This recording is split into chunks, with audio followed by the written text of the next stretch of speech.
Days ஆச்சு உங்களை long வீடியோவில் பார்த்து. ஷார்ட்ஸுமே இப்போ போடுறதில்ல. ஸோ இனி வந்து உங்களுக்கு ரெகுலராக எல்லாமே இருக்கும்.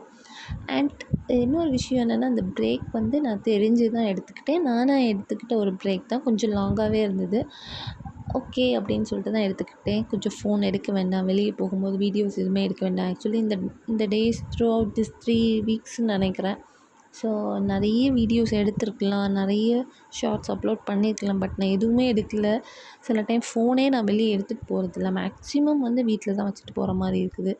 ஸோ அந்த மாதிரி தான் ஒரு ஓகே. நம்ம வந்து இவ்வளோ நாள் யூடியூப்பில் இருந்தோம். ஐ மீன் சின்னதாக ஆரம்பித்தோம். எங்கே போனாலும் ஃபோன் வேணும் அப்படின்னு போகிறோம். ஓகே, இல்லாமையும் போய் பார்க்கலாம் அப்படின்னு சொல்லிட்டு தான் சின்னதாக ஒரு கேப். இனி இந்த கேப் வராது. அந்த டேஸ் உண்மையாகவே நல்லா தான் இருந்தது. ஏன்னா நம்ம இப்போ யூடியூபராக இருக்கிறாங்கல்ல, பெரிய பெரிய யூடியூபர்ஸ், அவங்களுக்குலாம் ரொம்பவே கஷ்டம். ஒரு இடத்துக்கு போகிறாங்கன்னா அங்கே போயிட்டு என்ஜாய் பண்ணலாம் முடியாது. ஜஸ்ட் வீடியோ எடுக்கணும், அதை வந்து ஷூட் பண்ணணும், எடிட் பண்ணணும், அண்டு திரும்ப போயிட்டு அதை வந்து ரீல்ஸ் மேக் பண்ணணும், சின்ன சின்ன ஷார்ட்ஸுக்கு எடுக்கணும், ஒரே ட்ரெஸ்ஸில் திருப்பி வர்றதுக்கு யோசிப்பாங்க. அந்த மாதிரிலாம் இருக்குது. இன்னொரு விஷயம் நான் வந்து மென்ஷன் பண்ணலான்னு நினைக்கிறேன்.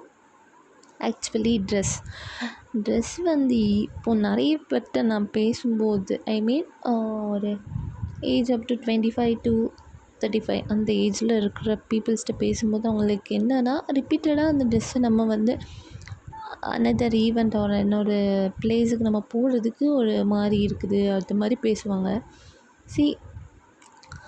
அது வந்து கைண்ட் ஆஃப் மற்றவங்க என்ன நினைப்பாங்களோ அப்படின்னு நினச்சிட்டு தான் ஒரு இதுன்னு நினைக்கிறேன். ஆர் உங்களுக்கு செல்ஃப் கான்ஃபிடென்ட் அதனால் இல்லைன்னா ஓகே, நீங்கள் வந்து நியூவாக நிறைய போட்டுக்கலாம். ஆனால் மற்றவங்களுக்காண்டி அதை வந்து நம்ம ரிப்பீட்டடாக போட்டால் ஏதாவது நினைப்பாங்களோ அப்படின்னு நினைக்கிறவங்களுக்கு நான் என்ன சொல்கிறேன்னா, அப்படி நினச்சிங்கன்னா அது வந்து நம்ம மேலே தான் தப்புன்னு நினைக்கிறேன். ஏன்னா மற்றவங்க என்ன நினச்சாலும் நம்ம பிரச்சனை இல்லை. ஒரு ட்ரெஸ்ஸை ரிப்பீட்டடாக போடுறது தப்பே கிடையாது. நீங்கள் 50 டைம்ஸ் அதை போட்டாலும் தப்பு கிடையாது. உங்களுக்கு ஒரு ட்ரெஸ் பிடிச்சிருக்குன்னா அதை போட்டுகிட்டே இருந்தாலும் தப்பும் கிடையவே செய்யாது. நானுமே சில வாட்டி இப்படி தான். நான் கொஞ்சம் ட்ரெஸ் தான் வச்சுருப்பேன். அதுக்கப்புறமா அந்த ட்ரெஸ்ஸஸில் வந்து நிறைய யூஸ் பண்ணிட்டு அப்படியே கொஞ்சம் ஒதுக்குவேன். அண்ட் மறுபடியும் கொஞ்சம் ட்ரெஸ்ஸஸ் வாங்கி அதை அந்த கொஞ்சம் டேஸில் வச்சு யூஸ் பண்ணுவேன். ஸோ அந்த மாதிரி தான் நானுமே. பட் அதில் வந்து எனக்கு ரிப்பீட்டடாக போடுறதுல வந்து எனக்கு தப்பு மாதிரி ஃபீல் ஆகலை. ஸோ அதனால் நான் நிறைய டைம் வந்து ஒரே ட்ரெஸ்ஸை நான் திருப்பி போட்டிருக்கிறேன். வீடியோஸில் எங்களுக்கு பார்த்தா தெரியும். ஒரு ஷார்ட்ஸில் எங்கேயாச்சும் போயிருப்பேன், ஒரு ட்ரெஸ் போட்டிருப்பேன். அதே ட்ரெஸ்ஸை நான் ரிப்பீட்டடாக அனதர் பிளேஸ்க்கு எங்கேயா போகும்போது போட்டிருப்பேன். ஓகே ஃபைன், அதை நான் நார்மலைஸ் ஆக்கிட்டேன். பட் இதனால் வந்து ஓகே நம்ம ரிப்பீட்டடாக போடக்கூடாது அப்படின்னு நினைக்கிறது வந்து எந்த விதத்தில் கரெக்டுன்னு தெரில. பட் உங்களுக்கு நிறைய ட்ரெஸ் வாங்கணும் பிடிக்கும், ட்ரெஸ் வாங்கிட்டே இருக்கணும் அப்படின்னா ஓகே ஃபைன். அது உங்களுக்கு அஃபோர்ட் பண்ண முடியும்னா வாங்கிக்கலாம், அது பிரச்சனை இல்லை. பட் கண்டிப்பாக எல்லாருமே புதுசு புதுசாக போடுறாங்களே அப்படிங்கிறதுக்காக நம்மளும் போடணுங்கிறது தேவையில்லை அப்படின்னு தோணுச்சு. ஸோ இந்த ஒரு விஷயம் வந்து ஜென்ரலாக ஒரு டாப்பிக்காக நான் இதை வந்து பேசுகிறேன், அவ்வளோதான். அண்ட் இந்த டைம் வந்து கொஞ்சம் வெளியே போகணும் அப்படின்னு பிளான் பண்ணியிருந்தோம். ஒரு 2 days எங்கேயாச்சும் வெளியே போயிட்டு வரணும் அப்படின்னு சொல்லிட்டு. பட் அன்ஃபார்ச்சுனேட்லி என்னென்னா, ஹஸ்பண்டுக்கு வர வேண்டிய லீவ் எல்லாமே அனதர் ப்ரோக்ராம்னால அப்படியே போயிடுச்சு.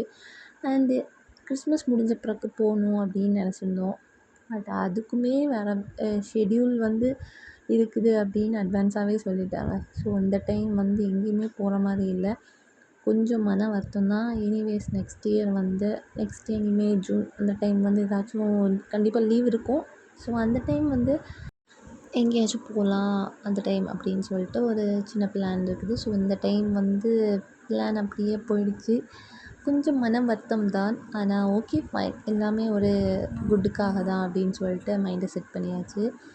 அண்ட் இன்னொரு விஷயம் என்னென்னா, இப்போ வந்து நான் வந்து 3 இன்ஸ்டாகிராம் பேஜ் யூஸ் பண்ணுறேன். ஐ மீன் ஃபெபிஸ்னேஹா, ஹியா புட்டிக், ஹியா அக்சசரிஸ்.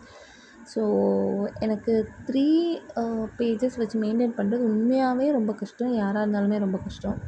ஸோ என்ன பண்ணலான்னு இருக்கிறேன்னா, உங்களுக்கு ப்ராடக்ட்ஸ் எல்லாமே இருக்கும். ஐ மீன் பொட்டிக்கில் இருக்கிற ப்ராடக்ட்ஸும் இருக்கும், ஆக்சசரிஸில் இருக்கிற ஆக்சசரிஸ் அண்ட் உங்களுக்கு ஜுவல்லரிஸ் அந்த மாதிரி எல்லாமே இருக்கும். பட் மேபி இதே மெயின்டைன் பண்ணுற மாதிரி இருக்கும். இல்லாட்டா வந்து ஒரே பேஜாக மாற்றுறதுக்கு ஐடியா இருக்குது. ஐ மீன் பொட்டிக் அண்ட் ஆக்சசரிஸை சேர்த்து ஒரே பேஜாக வைக்கிற மாதிரி இருக்கும். ஓகே, அது என்ன அப்டேட்டுங்கிறத சீக்கிரமாக சொல்கிறேன். அண்ட் இந்த வீடியோஸ் உங்களுக்கு பிடிச்சிருந்தா கண்டிப்பாக என்னை ஃபாலோ பண்ணிக்கோங்க.